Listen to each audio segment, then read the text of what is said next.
Hello বন্ধুরা, তোমরা কি জানো ব্ল্যাক বুকটাকে কীভাবে পড়তে হবে? তো চলো আমরা সহজভাবে আজকে জেনে নিই যে কীভাবে আমরা ব্ল্যাক বুকটাকে পড়বো। তাহলে আমাদের বেশি করে মনে থাকবে, কোনোভাবে পড়লে এক্সামের ক্ষেত্রেও আমাদের অনেক ইম্প্রুভ হবে।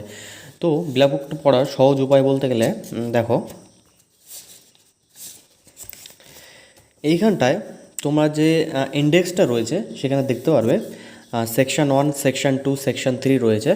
তো লাস্টে রয়েছে অ্যাপেন্ডিক্স। তো এইখানটায় দেখতে পারবে যে prefix, suffix and root word. ঠিক আছে, তোমাদের ফার্স্টে প্রথম কাজটা করতে হবে যে এই চ্যাপ্টারটা, ঠিক আছে, যেটাতে রয়েছে English vocabulary, prefix, suffix, root word, এই রুট ওয়ার্ডগুলোকে আগে তোমাদের পড়তে হবে।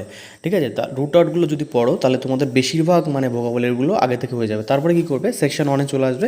সেকশন 1-এর A1, তারপরে পার্ট বি এর B1, তারপরে এদিকে C6-এ চলে আসবে, C6-এ, তারপরে এদিকে D1। ঠিক আছে, এই কটা কমপ্লিট করে নেবে আগে।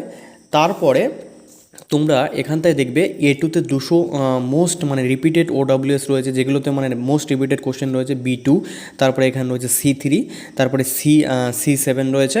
ঠিক আছে, এখানটায় রয়েছে দেখো D2।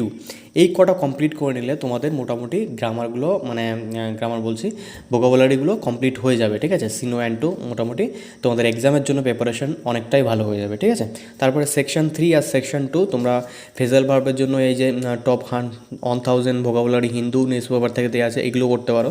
তারপরে সেকশন 3-তে স্পেশাল ওয়ার্ড, এগুলো করতে পারো। কিন্তু এই কটা জিনিস যে কটা আমি বললাম, এই কটা তোমাদের সব থেকে বেশি পড়তে হবে। আর এই অ্যাপারনিক্স থেকে লাস্টে রুট ওয়ার্ড। ঠিক আছে, এগুলো পড়লে দেখতে পারবে তুমি অনেকটা ইম্প্রুভ হয়ে